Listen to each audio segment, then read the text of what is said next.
1장 1절에서 8절까지 제가 읽겠습니다. 그리스도 예수의 종 바울과 디모데는 그리스도 예수 안에서 빌립보에 사는 모든 성도와 또한 감독들과 집사들에게 편지하노니,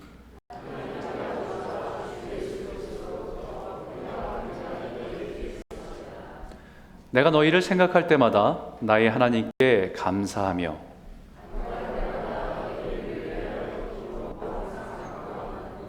너희가 첫날부터 이제까지 복음을 위한 일에 참여하고 있기 때문이라.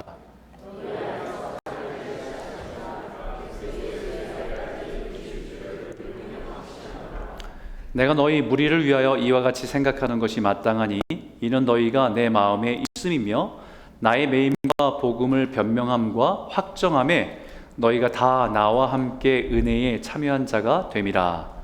내가 예수 그리스도의 심장으로 너희 무리를 얼마나 사모하는지 하나님이 내 증인이시니라. 아멘. 오늘부터 우리는 빌립보서의 말씀을 가지고 한 주 한 주 은혜를 나누길 원합니다. 많은 성경들이 있지만 이 성경에 이렇게 수식어가 붙는 성경들이 좀 있어요. 그래서 빌립보서는 한 가지 별명을 갖고 있습니다. 그 별명이 뭐냐면 기쁨의 서신이다. 기쁨의 서신. 이 짧은 서신서 안에 기쁨이란 단어가 17번이 반복되고 있습니다. 그리고 우리가 이 빌립보서 읽다 보면 사도 바울이 얼마나 하나님 안에서 또 성도를 생각하면서 기쁨을 누리고 있는지 그것이 우리 가슴에 이렇게 절절히 새겨져 오기도 합니다.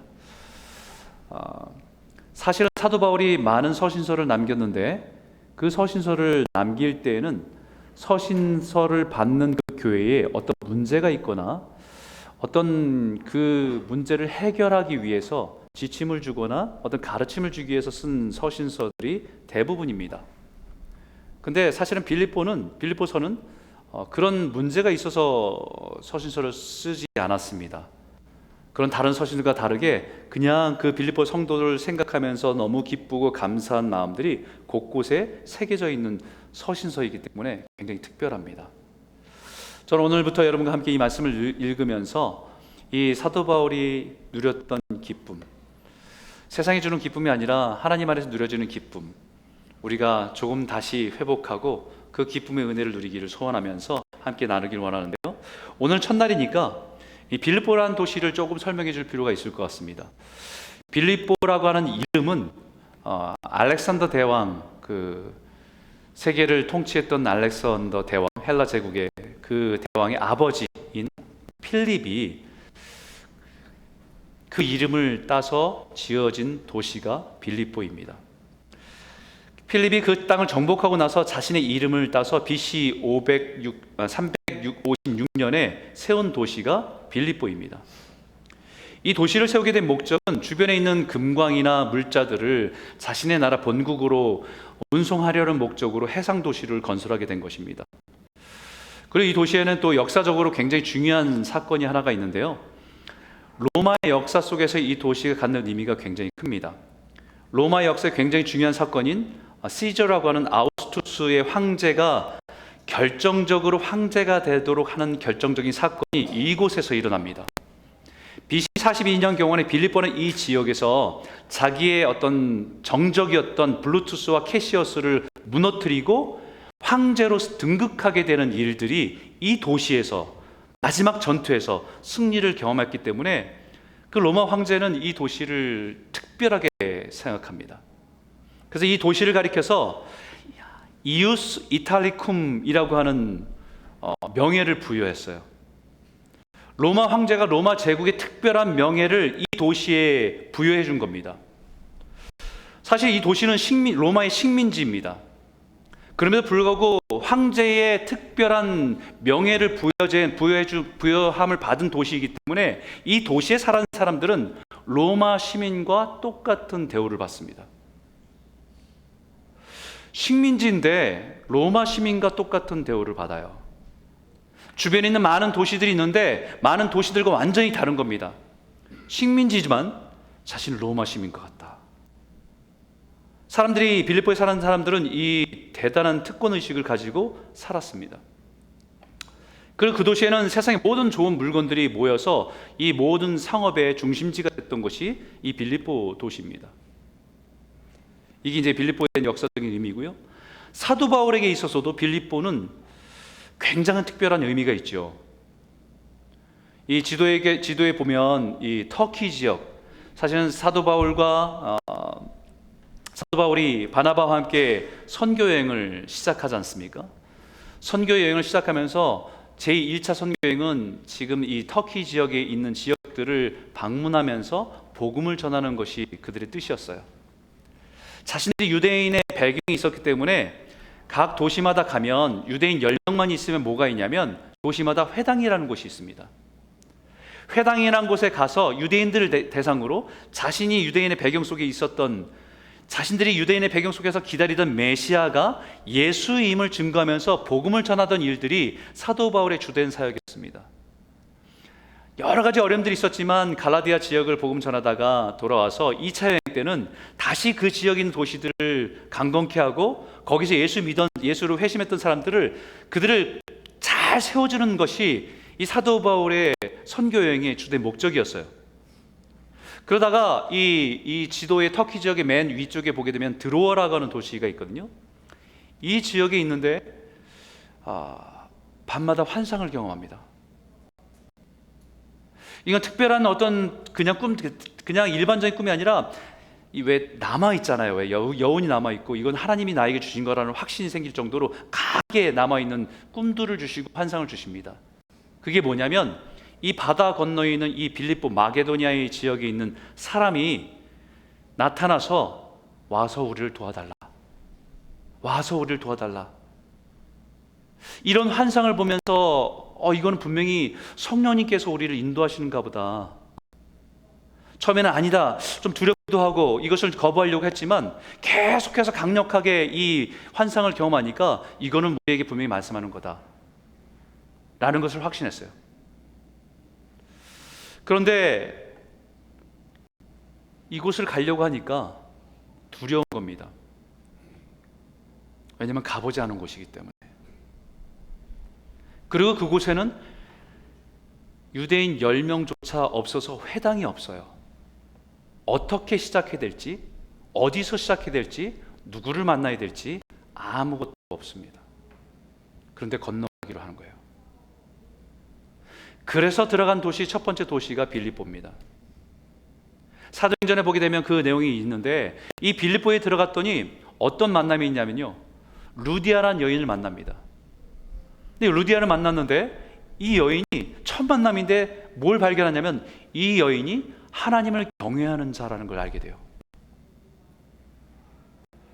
처음 가는 곳에 막막했는데 그 여인을 만난 순간에 하나님이 우리 길을 인도하셨구나, 예비하신 사람이 있구나라는 것을 경험하면서 너무 기뻤어요. 그 루디아랑 같이 기도처에서 기도하면서 이제 교회가 시작된 거죠. 두세 사람이 모인 곳에 하나님 함께 있겠다고 하는 약속 믿고 기도를 시작하면서 예배를 드리고 교회가 시작된 겁니다. 그리고 이제 시장으로 나아가서 사람들을 만나기 시작했어요. 근데 거기서 어떤 일이냐면 거기에 귀신 들린 여종을 데리고 점을 치는 사람이 있었던 겁니다. 귀신 들린 여종의 그 신기함을 통해서 귀신에게 의탁해서 사람의 미래를 마치 알아맞히는 것처럼 사람들을, 그래서 그 사람들에게 돈을 받고 그 여종을 부리고 있는 주인이 있었던 거예요.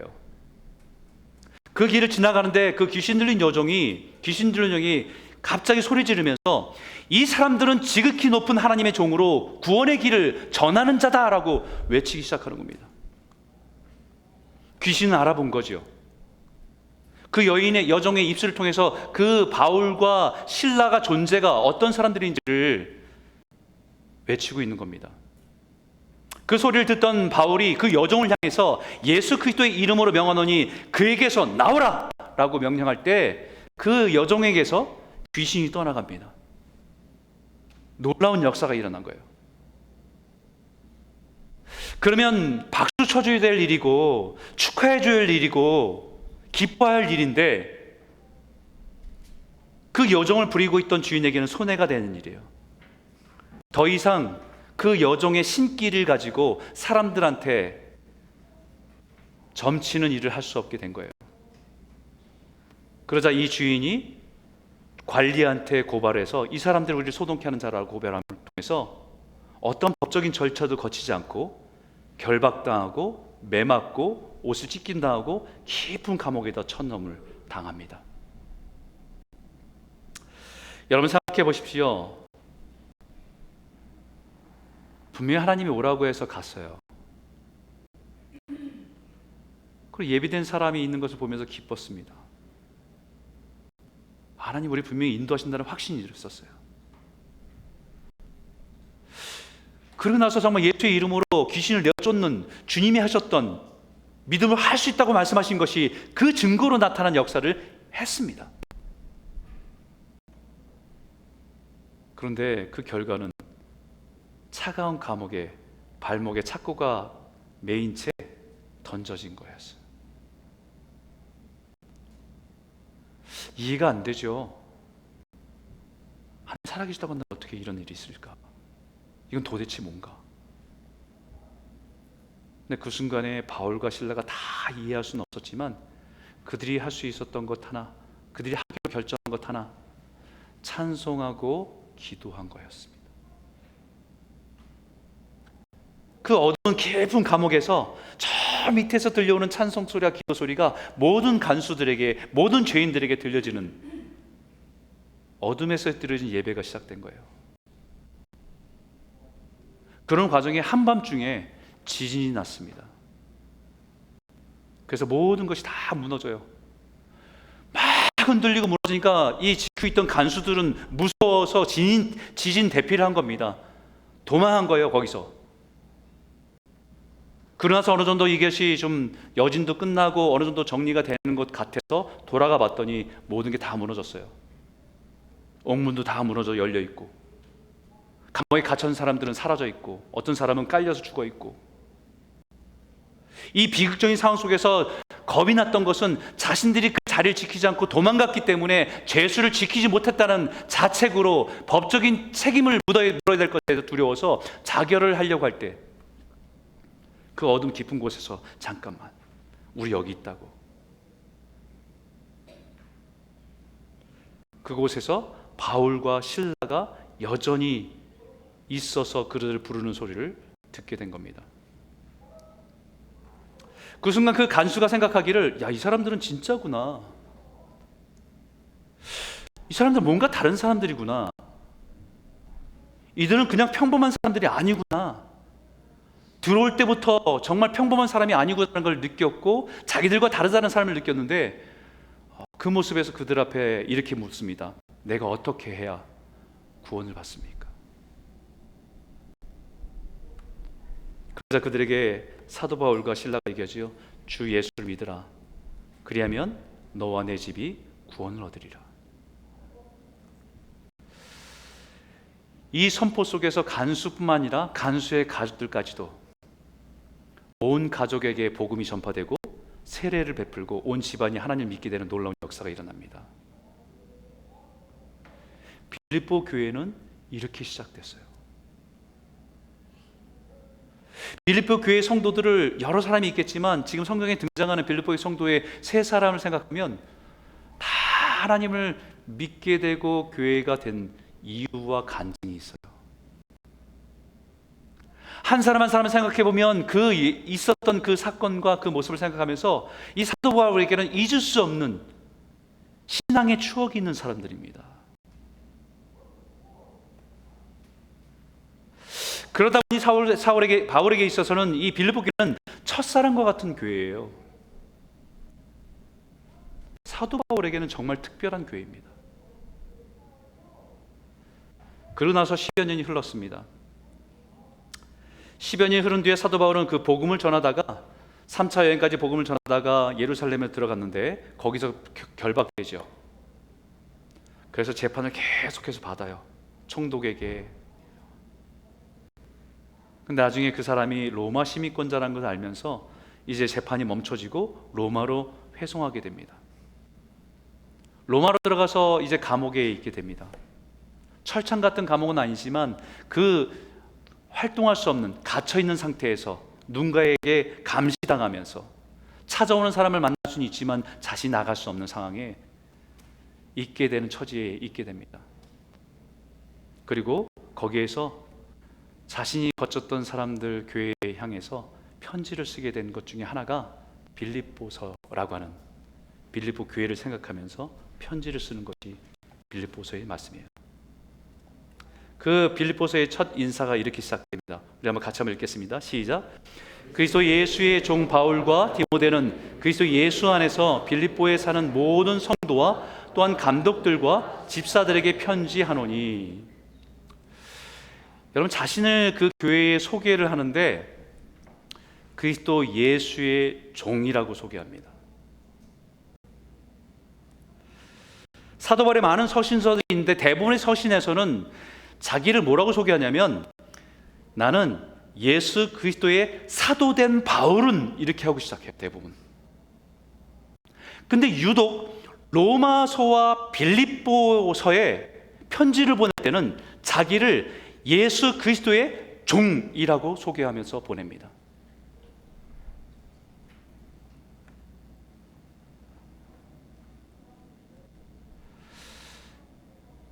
서울에 보내는데 시골 사람인 것처럼 표현하는 거예요.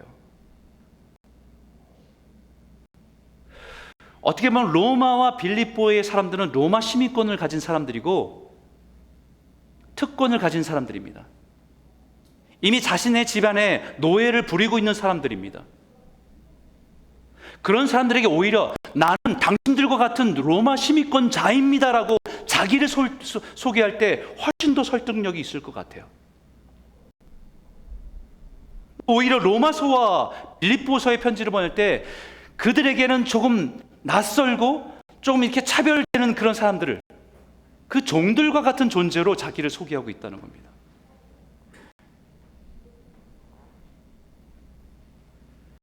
이 종이란 말이 고상하게 들릴지 모르지만 사실은 둘로스, 한마디는 슬레이브, 노예란 뜻입니다.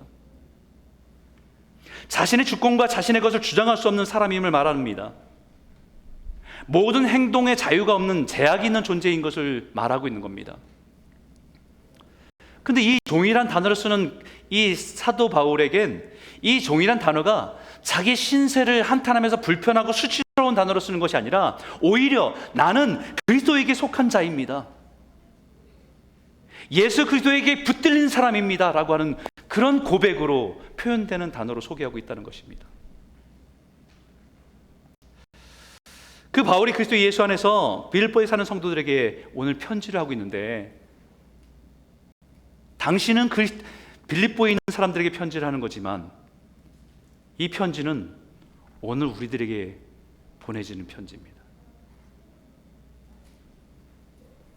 예수 안에서 밴쿠버에 사는 성도들에게 편지를 쓰고 있어요.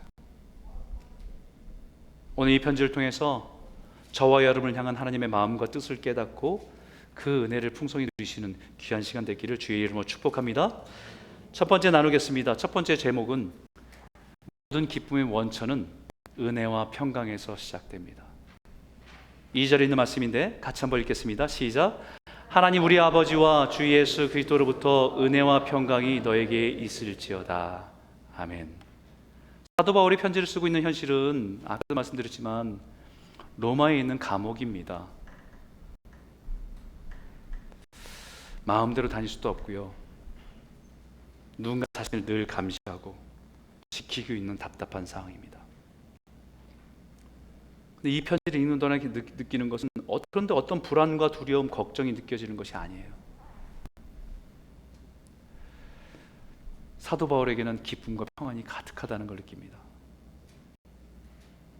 그리고 우리에게 오늘 성도들에게 이 은혜와 평강이 가득하기를 구한다는 거죠. 사도 바울의 기쁨의 원천은 하나님의 은혜와 하늘의 평강에서 오는 것이기 때문입니다. 이것은 따로따로 떨어질 수가 없어요. 함께 누리게 되는 것입니다. 은혜는 자격 없는 나에게 하나님께서 우리에게 베풀어 주신 은혜를 느끼고 경험할 때 은혜라고 하지 않습니까? 마땅히 당해야 될 것은 권리죠. 마땅히 받아야 할 것이면 권리입니다. 그런데 자격 없는 우리들에게 찾아오셔서 사랑하시는 것을 깨닫고 우리가 그것을 이해하고 받아들이는 것이 은혜입니다. 그 은혜를 누릴 때, 은혜를 받아들일 때 우리 안에서, 내면에서 시작되는 그 진정한 영적인 힘이 평강이에요. 샬롬, 에이레네.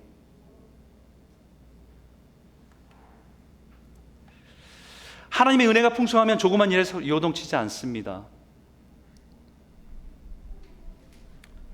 조그만 연못에 던지면 막 출렁거려서 파문이 일어나는데 커다란 호수에 돌을 던지면 그 호수는 요동치지 않습니다. 우리가 쉽게 어떤 상황에 따라서 우리 마음이 막 요동친다고 한다면 우리의 마음에 하나님의 은혜가 바닥나 있는 것은 아닌가.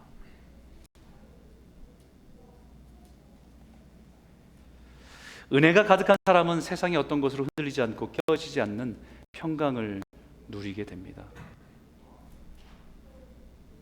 예수님께서 이 땅에 오셔서 우리에게 주시고자 원하셨던 것이 이것입니다. 그러면 이 말씀을 읽어볼까요? 함께 읽겠습니다. 시작.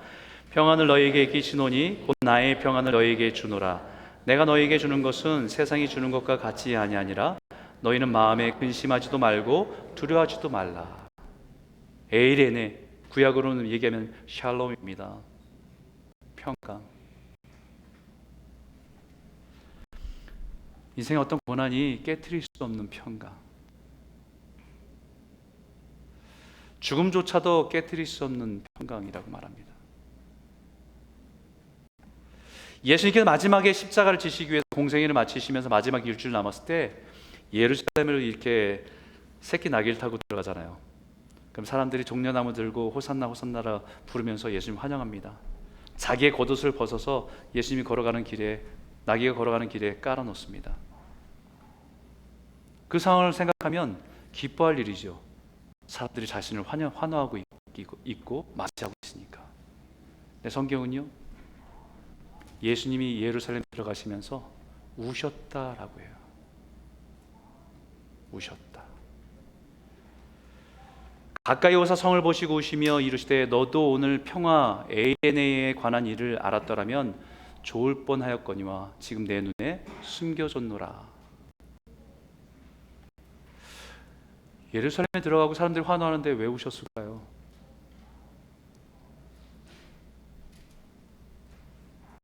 십자가의 죽음이 두려우셔서 우셨을까요? 예루살렘이란 이름이 그 자체가 평화의 성입니다.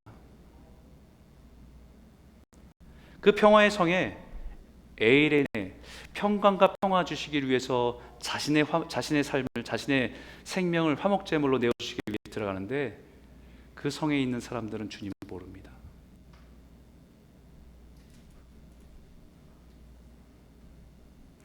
예수님이 주시고자 하는 평화는 모르고 세상에서 얻고자 하는 평화, 평안, 편리함, 그것을 평안이라고 생각하고 추구하고 살아가고 있는 모습을 보니까 안타까워서 눈물이 나는 거예요.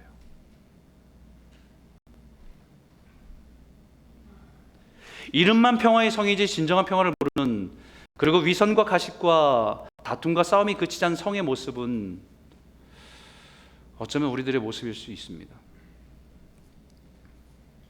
성도, 그리스도인, 크리스찬, 그 이름은 예수님께서 가치 없는 우리들에게 은혜를 베푸시고 허락하신 이름이에요. 세인트.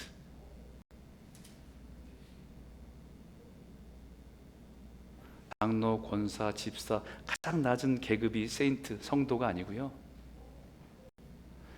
이 직분들은 일하라고 준 직분이 이름이고 하나님의 백성에게 준 가장 귀한 이름은 성도예요.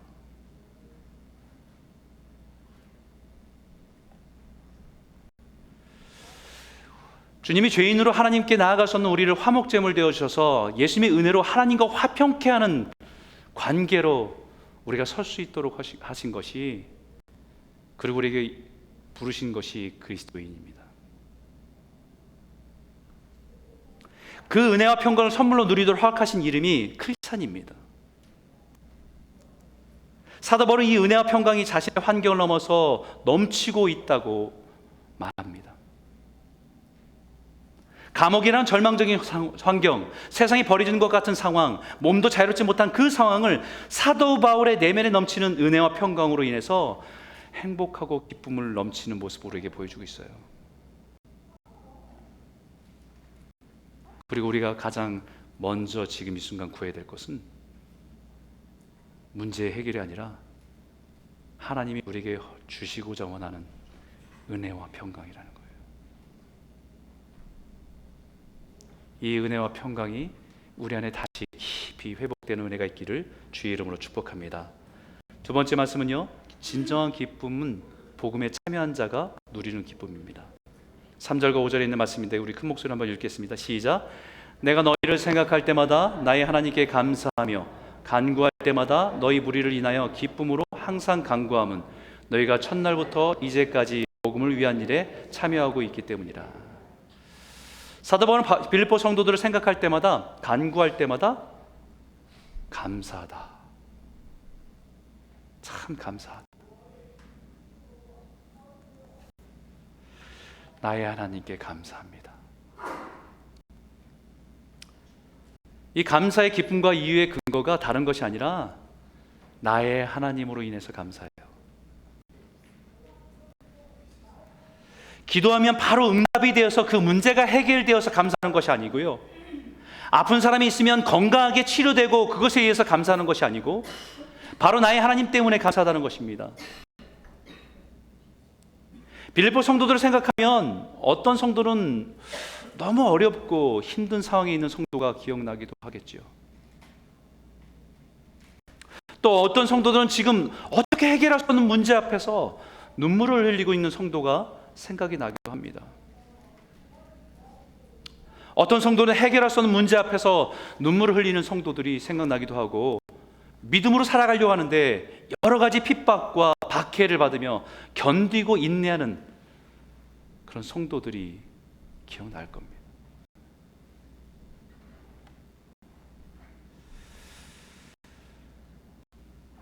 그럼에도 불구하고 감사할 수 있는 것은 하나님 때문에. 근데 사도 바울이 고백하는 나의 하나님께 감사한다. 바로 자신의 처지가 감옥에 있어도 어렵고 힘든 상황이었지만 그 속에서 나를 붙들고 계셨던 하나님, 그 하나님이 여전히 그 성도들과 함께 있다는 그 사실 앞에 감사한다는 거예요.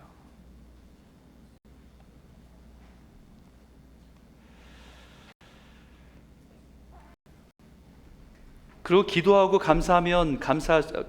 할수록 감사할 수 있는 또 다른 이유는 여기 이렇게 말합니다. 너희가 첫날부터 이제까지 복음을 위한 일에 참여하고 있기 때문이라. 첫날부터. 어떤 첫날입니까? 예수를 주로 고백하고 믿기 시작한 첫날부터 지금까지 여러 가지 다양한 문제들 가운데 있었지만 분명한 것은 복음 안에 살아가고 있다는 그 사실 하나만으로도 감사하다. 인생이 여러 가지 고난을 지나가는 분들이 많이 있지만 그래도 그 상황이 너무 안타까워서 기도하고 바라볼 때 그래도 안심이 되는 거는 복음 안에서, 믿음 안에서 살아가는 모습이 보일 때 감사하다.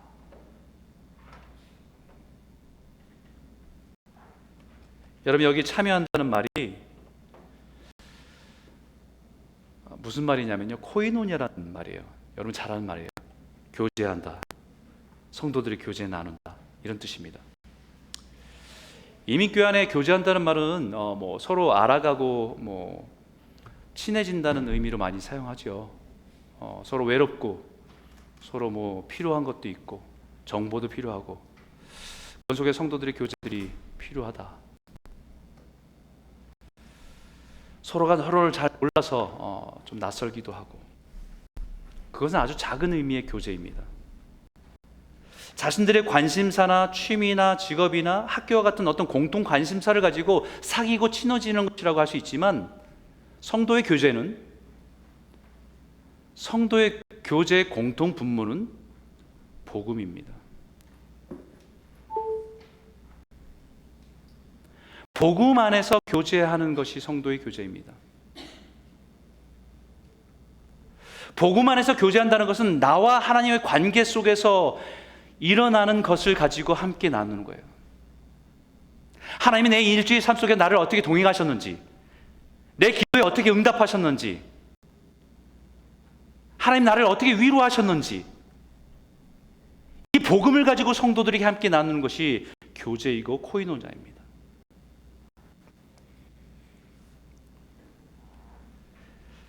복음으로 회복된 자로서 하나님과 친밀한 교제 가운데 있는 거고, 동일한 복음으로 하나님의 자녀된 다른 성도들과 믿음 안에서 서로를 바라보고 말씀을 나누고 기도하고 마음을 나누는 것이 성도의 교제입니다. 목회를 하다 보니까요, 성도들의 요구가 많지 않습니까? 우리 교회들은 교제가 필요해요. 나가서 바베큐도 하고, 아주 필요하죠. 운동도 해야 되고. 근데 그것은 한계가 있어요. 성도의 교제는 복음으로 교제하는 겁니다.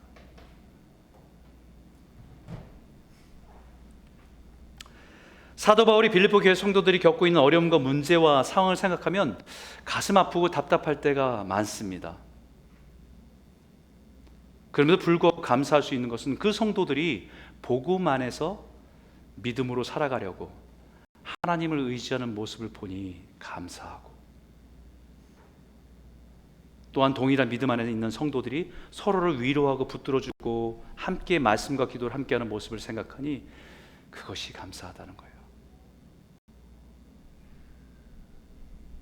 그것이 성도의 교제이고 복음에 참여하는 것이기 때문입니다.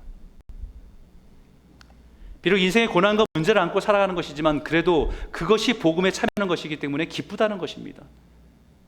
그게 교회예요. 사도 바울이 여러 가지 문제와 아픔을 가지고 살아온 성도들을 생각하고 기도하면서 감사하고 기뻐할 수 있었던 가장 중요한 한 가지가 하나가 더 있습니다. 6절에 있는 말씀인데, 이 말씀 한번 크게 한번 읽어볼까요? 함께 읽겠습니다. 시작. 너희 안에 착한 일을 시작하신 이가 그리스도 예수의 날까지 이루실 줄을 우리는 확신하노라. 우리 안에 착한 일을 시작하시니, 성경에는 위대한 일, 무슨 위대한 일을 번역하기도 합니다. 이게 무슨 위대한 일입니까? 우리 예수를 믿으면서 시작한 첫날부터 우리 안에서 일하시는 하나님의 일이에요.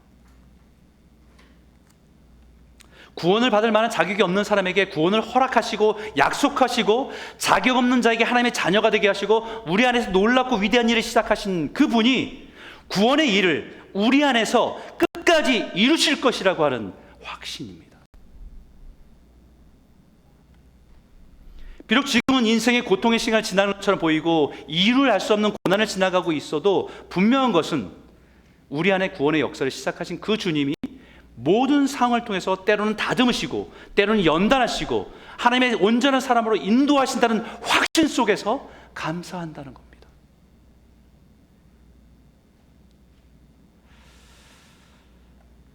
때로는 우리 예수를 믿으면서 우리 자신들을 생각할 때 무너질 때가 많습니다. 불안할 때가 있죠.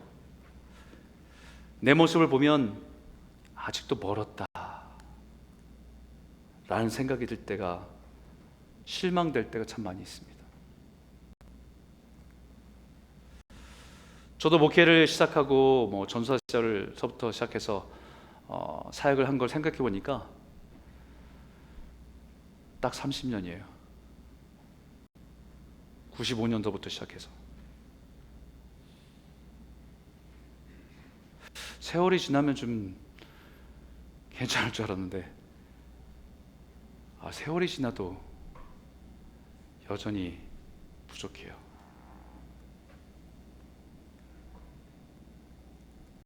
참 많은 설교를 하고 많은 말씀을 전했는데 내 자신을 이렇게 돌아보면 아직도 멀었다는 생각이 참 많이 들어요.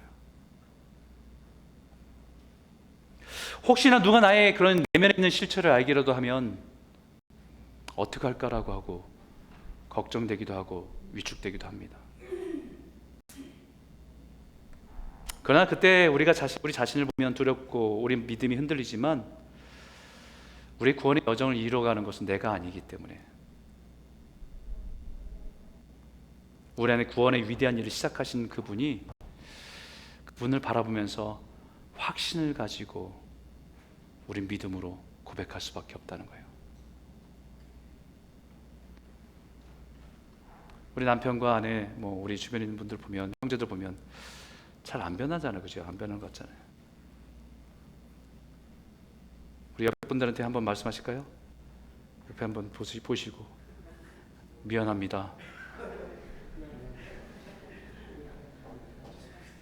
한마디 더 하세요. 아직 공사 중입니다.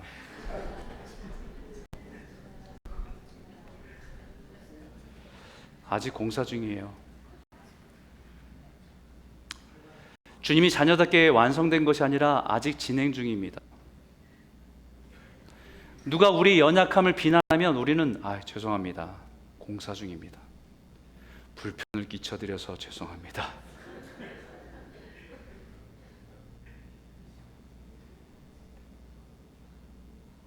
좀 공사 기간이 좀 길어서 죄송합니다. 그리고 조급해하지 않고 인내하며 기다릴 수 있는 거지요. 왜냐하면 이 삶의 공사를 맡으신 분이 예수 그리스도이기 때문에 그분께서 이 위대한 공사를 십자가에서 시작하신 분이시기 때문에 예수 그리스도인 날까지 우리를 온전한 모습으로 인도하실 것이라는 약속이 있어서 그것을 확신하기 때문에 우리의 불안함에도 불구하고 감사할 수 있는 거예요.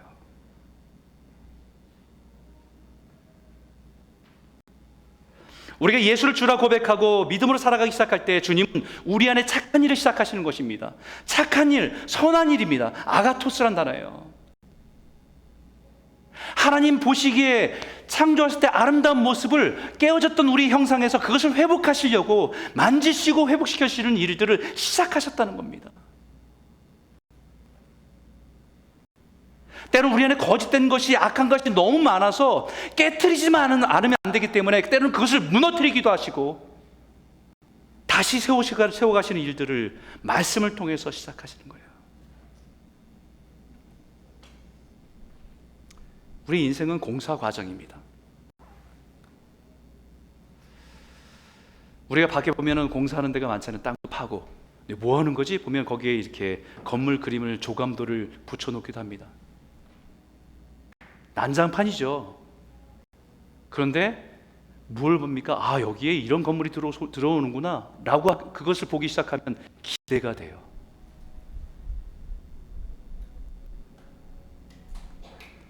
분명한 것은 그리스도 예수의 날까지 이루실 줄을 우리는 확신하노라. 이 확신으로 우리의 부족함과 연약함이 느껴져도 감사하고 기뻐할 수 있는 겁니다.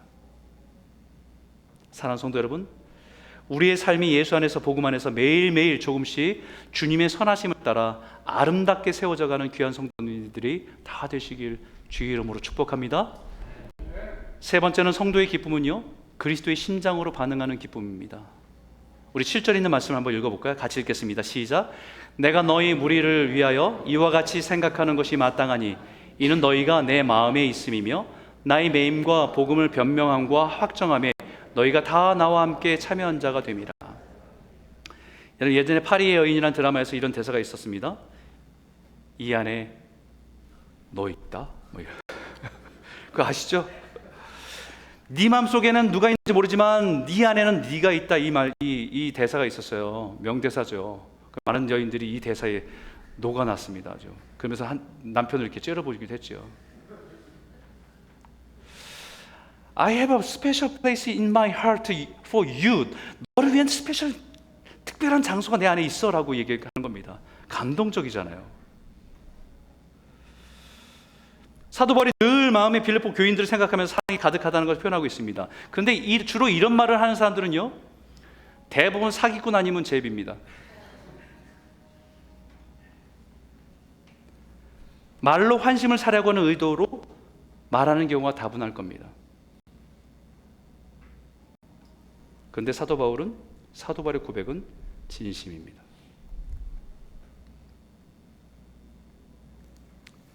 사도 바울의 빌립보 교회의 성도들 향한 마음은 짝사랑이 아니라 그 마음에 가득한 사랑으로 누리고 있다는 것을 말하고 있습니다. 한 사람만 일방적으로 사랑한 사람의 마음을 담은 사랑이 아니라 서로를 향해서 사랑을 느끼고 있기 때문에 기쁘고 감사하다는 겁니다. 비록 사도 바울의 현실은 나의 매임과 변명함과 확정함이라는 그 말을 하듯이 로마 감옥에 갇혀 있다가 법정에 끌려가서 자신이 믿고 있는 바를 증언하고 증거하는데 아무도 믿지 않습니다.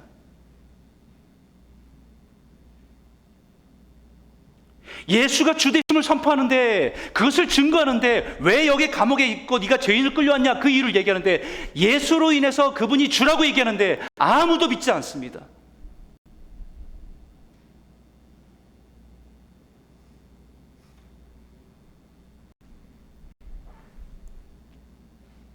아무도 이해할 수도 없고요. 예수 그대 복음에 대해서 사람들이 마음이 열려 있지도 않습니다. 복음이 왜 진리인지 그것을 변하고 증거한 일에 외롭게 증거하고 있는데 아무도 듣지 않아요.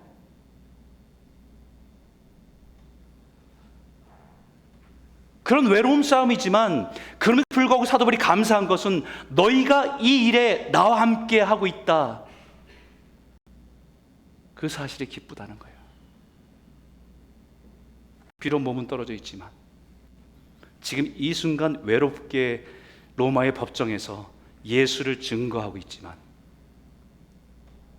이 일에 멀리서 사도 바울을 기억하고 기도해 주는 빌립보 성도들이 있으니까.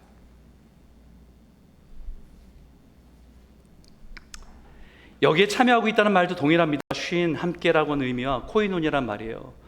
비록 몸은 떨어져 있지만 그들이 나를 위해서 기도하고 혹 필요한 것이 있으면 자신의 것을 모아서 정성껏 보내고, 그것이 복음 안에서 교제하는 것입니다. 성도의 진정한 교제는 상호 책임이 있는 거예요. 서로 사랑하라 말씀하신 것처럼 서로를 위해서 기도하는 것이 사랑입니다. 서로의 필요를 돌아보는 것이 사랑입니다. 그게 교제고요. 사도 바울은 외롭게 법정에서 예수 그리스도의 증인으로 살아가지만 자신을 위해서 기도해 주는 성도가 있어서 행복하다, 감사하다, 기쁘다라고 하는 거예요. 우리 성도들 그런 거 아닙니까? 그죠? 외로운 인생의 싸움은 우리가 혼자 해나가야 됩니다. 그런데 우리가 든든한 거는 기도해 주는 성도가 있잖아요.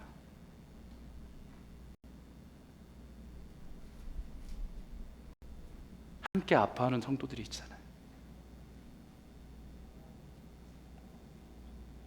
사실 우리는 어떤 분의 어려움과 고통을 들을 때 쉽게 기도하겠습니다라고 하는 말로 때울 때가 얼마나 많습니까?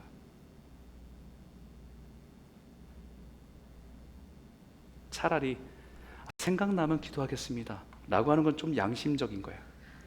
그죠? 생각 안 났다고 하면 되니까. 기도하지 않으면서 기도하겠다고 하는 것은 자신을 신앙인으로 포장하는 종교인의 립서비스일 때가 얼마나 많습니까? 그럴 때에 사람은 속일 수 있을지 모르겠어요. 근데 우리의 심령을 감찰하신 주님은 속일 수 없기 때문입니다. 그래서 사도 바울은 이렇게 고백합니다. 8절인데 같이 읽겠습니다. 시작. 내가 예수 그리스도의 심장으로 너희 무리를 얼마나 사모하는지 하나님이 내 증인이시다. 아멘. 사도 바울은 마치 사랑한 여인을 기다리고 만날 때 설레서 심장이 뛰는 것처럼 자신 안에 주님의 사랑에서 만난 사람들, 빌립보 사람들을 생각하면, 빌립보의 성도들 생각하면 심장이 뛴다는 겁니다.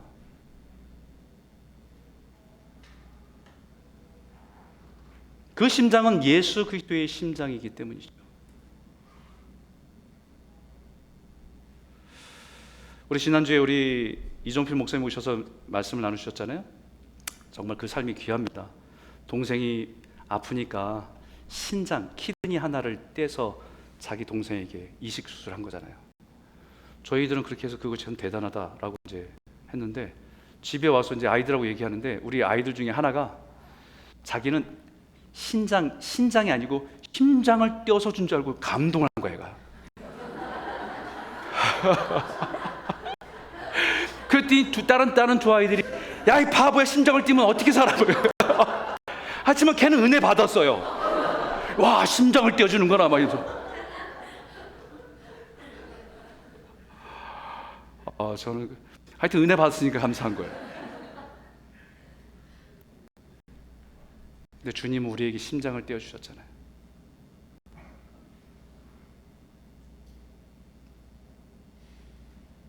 예수 그리스도의 독생자 아들을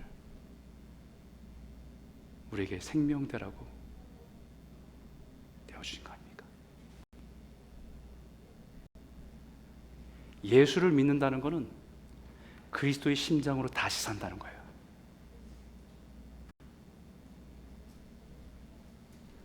그리스도인으로 산다는 것은 그 심장이 뛰는 것에 반응하며 사는 거예요. 예수의 생명을 가진 자로 살아갈 때 예수님 보시면서 기뻐하는 일에 내 심장이 뛰어야 되는 거고, 예수님이 아파하시고 고통하는 것에 내 심장이 아파하고 고통하는 것이 그리스도인이에요.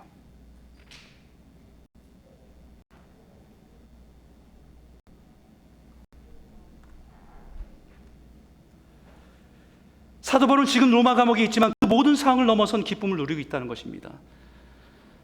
그것이 그리스도의 기쁨이잖아요. 그리스도인은요, 평생의 복음의 증인으로 살아가는 거예요. 내 삶에 역사하신 주님을 증거하고 복음을 전하며 살아가는 삶입니다. 때로는 그 증인의 삶이 매우 고달프기도 하고 힘겹기도 하지만, 사도 바울처럼 때로는 감옥에 갇히는 것처럼 수모를 당하기도 하고 어려움을 당하기도 하지만, 수없이 법정에서 외로운 싸움으로 자기가 믿는 바를 증거하고 변호해야 되는 상황에 살아가기도 하는 것이지만, 분명한 것은 우리 인생을 다 마치고 주님 앞에 갈 때 주님이 내 인생의 증인 되어 주신다는 거예요.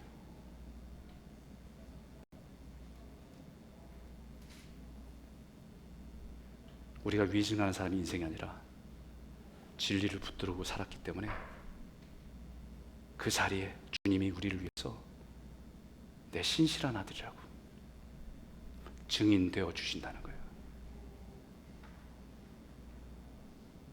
그래서 사도 바울은 지금 법정에서 자기의 증언이 거부되고 무시되고 그래도 기쁘다는 거예요.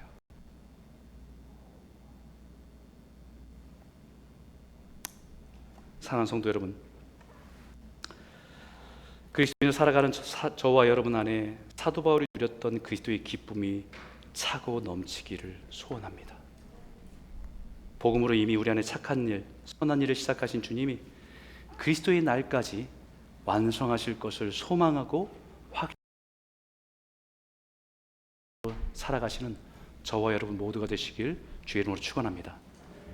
예수 그리스도의 심장으로 섬기고 사랑하는 복음에 함께 참여하는 기쁨을 풍성히 누리시는 저와 여러분 모두가 되시길, 우리에게 맡긴 증인의 삶을 살아가는 저와 여러분 모두가 되시길 주의 이름으로 축원합니다.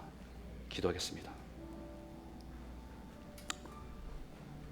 이 시간 우리 같이 한번 기도했으면 좋겠습니다. 오늘 말씀을 가지고 하나님, 거짓과 두려움이 빼앗긴 기쁨을 하나님의 은혜와 평강 안에서 다시 찾아 누리는 하늘의 기쁨으로 가득 채워지는 삶이 되게 도와주십시오. 잠시 무엇인가 얻어서 내가 원하는 것을 받아서 그렇게 얻어지는 기쁨이 아니라 어떤 것으로도 빼앗을 수 없는 하나님의 기쁨으로 내 삶을 채워주길 원합니다.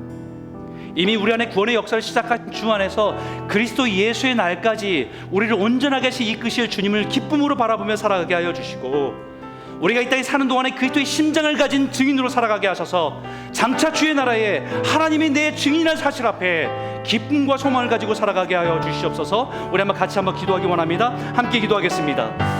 하나님 아버지 감사합니다. 오늘 이 말씀 주신 말씀을 통해서 우리가 주의 말씀 앞에 겸손하게 나아가는 내 안에 있는 기쁨이 세상 역사여 주시고 인도하여 주시옵소서. 하나님 아버지 때문에 우리 삶 가운데 세상의 것들로 너무 혼잡해서 낙심하고 절망하는 모습에서 다시 믿음으로 일어서게 하여 주시고 주님께 붙들림 받아 믿음으로 살아가는 성도 될 수 있도록 축복하여 주시옵소서. 우리 안에 아버지 첫 역사를 시작하신 그 첫날부터 우리를 완성하는 그날까지 우리를 책임지시고 인도하신다는 그 말씀 앞에 우리 연약함에도 불구하고 넘어짐에도 불구하고 주를 붙들고 믿음으로 간구하며 기쁨으로 걸어가는 우리 삶이 될 수 있도록 허락하여 주시옵소서. 우리 이 땅에 사는 동안에 그주의 심장을 가진 증인으로 살아가게 하여 주시고 장차 주의 나라에서 하나님의 증인으로 살아가는 기쁨